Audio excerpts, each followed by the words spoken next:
আচ্ছা, গরমকালে বিয়ের দাওয়াত খেতে আপনাদের কাছে কেমন লাগে? আমার তো বেশ লাগে। আমাদের দেশে শীতের সিজনটাকেই মেইনলি বিয়ের সিজন বলা হয়, তাই গরম দিনে দেখা যায় যে একটু বিয়েটা কম হয় বা যে কোনো প্রোগ্রামে একটু কম হয়। তাই দেখা যায় শীত চলে যাওয়ার পরে মনে হয় যে আহা কতদিন বিয়ের দাওয়াত খাই না।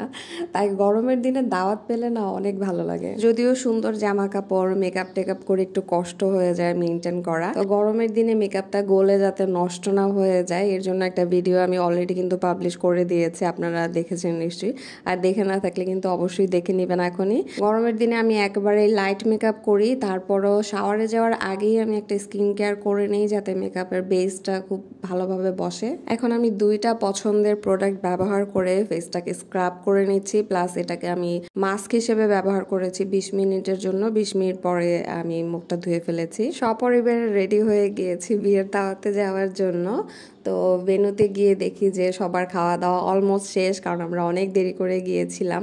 অলমোস্ট 4টা বেজে গিয়েছিল আমাদের যেতে যেতে। তো কি আর করা, বরযাত্রী এসেছে, তারপরে বরযাত্রীর সাথে বসে বসে আমরা খাওয়া দাওয়া করেছি। অনেক বেলা হয়ে যাওয়াতে আবার মানহারও ঘুম চলে এসেছে, সেও একদম নিস্তেজ হয়ে যাচ্ছিল ঘুমে। বিয়ে দাওয়াতে যেতে আমার খুবই ভালো লাগে, কারণ আত্মীয় স্বজনের সাথে দেখা হয়, তাছাড়া নতুন নতুন অনেক আত্মীয় স্বজনের সাথে পরিচয় হয়। তারপর আমরা সবার সাথে একটু গল্প টল্প করলাম, একটু ছবি টবি তুললাম, তারপরে আবার বাসার জন্য রওনা হয়ে গেলাম।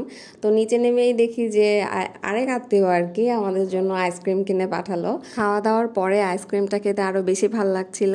আর হ্যাঁ, বরবউ মানে নতুন বরবউয়ের জন্য কিন্তু দোয়া করতে কেউ ভুলবেন না, আমার পক্ষ থেকে তাদের জন্য ব্লেসিংস থাকলো।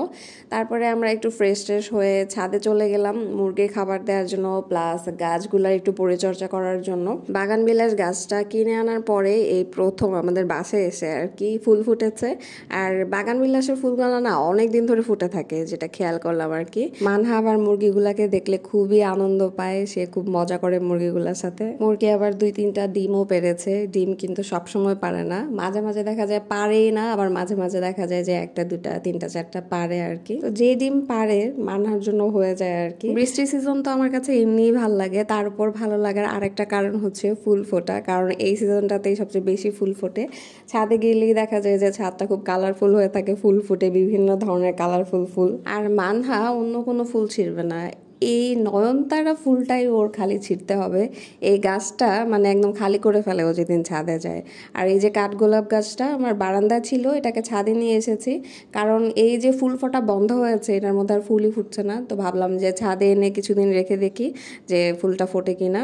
তারপরে মুরগির ঘরের সামনে গিয়ে খুব একটা স্যাড নিউজ, ওই যে মাঝখান দিয়ে মানহাত ঝাড়ু নিয়ে দৌড়াদৌড়ি শুরু করে দিয়েছে, ছাদ ঝাড়ু দিবে বলে, আমাদেরকে দেখে যে পরিষ্কার করতে ঝাড়ু দিতে। যাই হোক, আমার জামাই হুট করে এসে বলতেছে চলো দুজন মিলে একটা মুরগি জবাই দিতে হবে, কারণ অবস্থা খুবই খারাপ। মুরগিটা ছটফট করছিল, যে কোনো সময় মারা যেত। তাই কি আর করা, যেটা না পারি সেটাও করতে হলো। তো আমি ধরে রেখেছিলাম, ও মুরগিটা জবাই করে দিল। তো আমি পলিথিন দিয়ে তারপরে পেঁচিয়ে ধরেছিলাম, দেখলাম যে ওর গায়ে ভীষণ জ্বর ছিল, মানে অনেক গরম হয়েছিল শরীরটা, যে কোনো সময় মারা যেত। আল্লাহ বাঁচিয়েছে যে আমরা সময় মতো গিয়েছি। যাই হোক, এই গাছটাকে চিনেছেন? এটা হচ্ছে শিউলি গাছটা, একটু বড় হয়েছে, কিন্তু কবে যে আরো বড় হবে, আমি এটা নিচে শুয়ে শুয়ে চোখ বন্ধ করে আহা একটু স্মেল নিব ওই অপেক্ষায় আছি। আর এই যে পোলাও পাতা গাছ, পোলাও পোলা গন্ধ আছে দেখে পোলাও পাতা গাছ বলে ডাকি। কে কে চিনেন এই গাছটাকে কমেন্ট করে জানান তো। তো সব মিলিয়ে ভিডিওটা কেমন লাগলো সেটাও কিন্তু কমেন্ট করে জানাবেন।